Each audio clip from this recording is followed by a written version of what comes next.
To understand how to create effective prompts, it's important to understand how large language models work. They don't work like a traditional database that you might be more familiar with. These models encode language into high-dimensional vectors using trillions of parameters. These vectors represent kind of all the nuances that we have in language, including things like semantics and syntax. And that allows the model to identify patterns and relationships within the data that it's been trained on. So that's why it's so important that your prompt is good, because your prompt is a starting point in this multidimensional space where all the data lives. And super important because language models tend to be a little bit lazy. They like to say efficient. I prefer lazy. Basically, all I'm saying is that they are optimized for speed and efficiency. And so we need to make sure that we're starting our prompt in the right space in this dimension. So whenever it tries to quickly go through, it's going through the right data.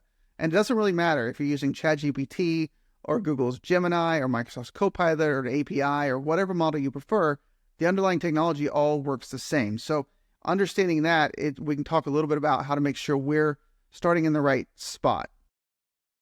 Good prompts usually have these 6 things. You set up a persona where you tell it what kind of an expert it is. You give it a task where you tell it exactly what you're doing. You give it the steps to complete so it doesn't have an ability to kind of go off on its own. You give it any context or constraints, things that you want to make sure it does or doesn't do.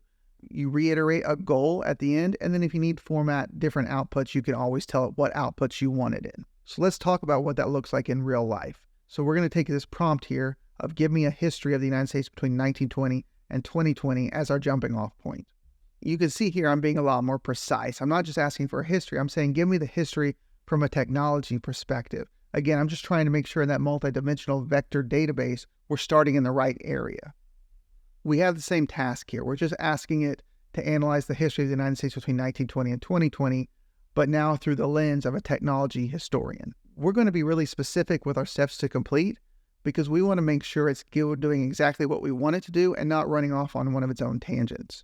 Since this is for a U.S. history class, I want to make sure that we don't take into account any changes or innovations that are coming from outside of the United States. So those are some of the context and constraints I'm trying to give it again, just to get it to the right place inside of that database. I'm going to give it a goal here, just again to ensure that that output is exactly what I'm looking for. And now I'm just going to give the response a little bit of formatting. In this case, I want an intro and a closing paragraph, and then I want 5 points in between. So now that I have all that, I'm just going to copy and paste it out and drop it into ChatGPT. And I think what you're going to see here is we're getting a very, very specific answer. The database knew exactly where to go in that vector environment and pulling out all the things that are going to be interesting to us and kind of this hypothetical, giving me a lesson plan or at least some class questions that I could take back to the 8th grade U.S. history class. By giving it those 6 things, the persona, the task, the steps to complete the task, the context and constraints, the goal, and the format output, we're able to make sure it goes to the right spot in that database and give us a really good answer, exactly what we were looking for.